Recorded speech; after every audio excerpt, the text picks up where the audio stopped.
Ky është procesi votimit. Zoti kryetari i Kuvendit, të nderuar deputet, të dashur qytetarë të Shqipërisë, vim sot në këtë seancë të Kuvendit të Shqipërisë për ratifikimin me procedurë të përshpejtuar të një marrëveshje huaje mes Republikës Shqipërisë përfaqësuar nga Ministria e Financave dhe Shtetet e Bashkuara të Amerikës përfaqësuara nga Agjencia për Bashkëpunim për Sigurinë e Mbrojtjes në kuadër të financimit jashtëm ushtarak të Shtetet e Bashkuara të Amerikës.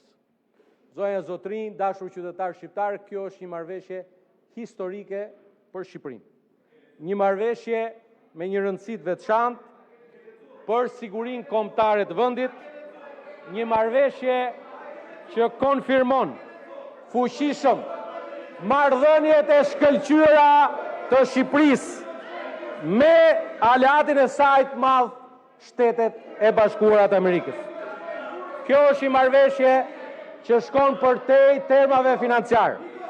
Është një dëshmi konkrete e besimit të Shteteve të Bashkuara që kanë ndaj Shqipërisë dhe rolit gjithnjë më të rëndësishëm që vendi ynë luan për sigurinë euro-atlantike. Nga ana tjetër, Shqipëria jone e përbashkët ka një angazhim të shtuar në rritje të konsiderueshme të investimeve në mbrojtje. Buxheti për mbrojtjen është rritur nga 24.1 miliard lek në vitin 2020 në 69.2 miliard lek në vitin 2026. 3 herë më shumë, ndërkohë që Shqipëria mbështet objektivin e ri të aleancës për të arritur në 5% të prodhimit të brendshëm bruto për mbrojtjen dhe sigurinë, me Partinë Socialiste në qeverisje deri në vitin 2035, duke dëshmuar se mbrojtja dhe siguria janë prioritetet tona strategjike. Vetëm javën e kaluar, me aktin normativ, kemi rritur shpenzimet e mbrojtjes me 2.6% të prodhimit të brendshëm bruto. Vendimi për organizimin e samitit të ardhshëm të NATO-s në Tiranë është një vlerësim i një rëndësie strategjike për Shqipërinë dhe rolin e saj gjithnjë e më të madh në aleancë. NATO po hyn në një fazë të re zhvillimi, të njohur si NATO 3.0, dhe se Shqipëria po përgatitet për t'ju përgjigjur kësaj sfide dhe këtij realiteti përmes rritjes së kapaciteteve mbrojtëse dhe investimeve strategjike. Shqipëria ka hyrë tani më në një trajektore të re besueshmërie dhe rritje të investimeve në mbrojtje. Siç e thash, sot jemi 2.6%, në 2035 do të jemi 5% të prodhimit brendshëm bruto dhe këto investime përfaqësojnë një investim të drejtë për drejtë për sigurinë kombëtare, stabilitetin e vendit dhe përmbushjen e angazhimeve të Shqipërisë si një antar i NATO-s. Shqipëria vlerëson thellësisht leadershipin dhe mbështetjen e vazhdueshme të Shtetet e Bashkuara të Amerikës, të presidentit Donald Trump dhe mbetet përkushtuar ndaj përgjegjësive të saj si një aleate e besueshme në NATO, duke kontribuar për aleancën e cila do të jetë më e fortë, më e sigurt dhe sigurisht më kompakte. Gjithashtu, në këtë frym konfirmohet se Shqipëria shihet sot si një aleate e besueshme, një faktor stabiliteti në rajon dhe një kontribuese serioze për sigurinë kolektive. Pikërisht në këtë frym, pra, zonja e Zotrinj, dashur qytetar shqiptar, vjen sot një marrëveshje për ratifikim në një vlerë prej $302 milion amerikan. Ky financim do të përdoret ekskluzivisht për modernizimin e kapaciteteve të forcave tona të armatosura, përmes programit Foreign Military Sales, duke financuar pajisje, sisteme dhe shërbime mbrojtjes sipas standardeve më të larta të NATO-s.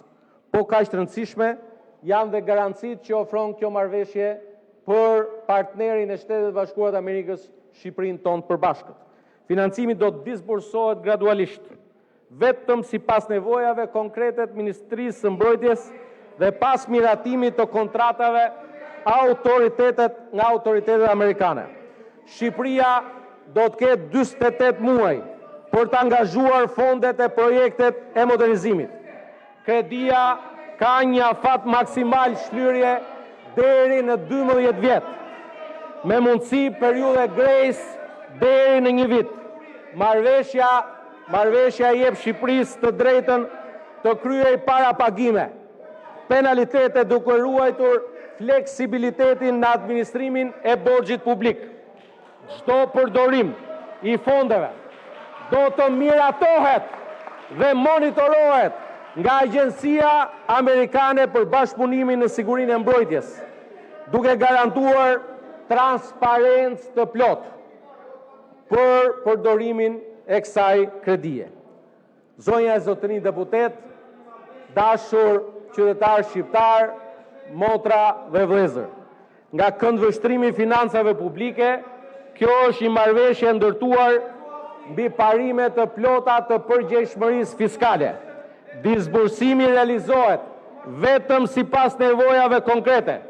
Fondet përdoren vetëm për qëllimet e miratuara dhe kushtet financiare garantojnë fleksibilitet në administrimin e borxhit publik. Zhurmuesit nuk kanë për të kuptuar kurrë rëndësinë e një marrëveshje të tillë, e cila rikonfirmon se Shqipëria është aleat i besueshëm i Shtetit Bashkuar të Amerikës dhe një antar i përgjegjshëm i NATO-s. Prandaj, mbi të gjitha, kjo marrëveshje forcon më tej partneritetin me Shtetet Bashkuara të Amerikës, rrit kapacitetet mbrojtëse të vendit dhe konsolidon pozicionin e Shqipërisë si një aleate e denjë, e besueshme dhe gjithnjë më rëndësishme e NATO-s. Për sa më sipër, zonja zotërinj deputet, bazuar në Kushtetutën e Republikës Shqipërisë, në rregulloren e Kuvendit të Shqipërisë, kemi propozuar shqyrtimin me procedurë të përshpejtuar të kësaj marrëveshje.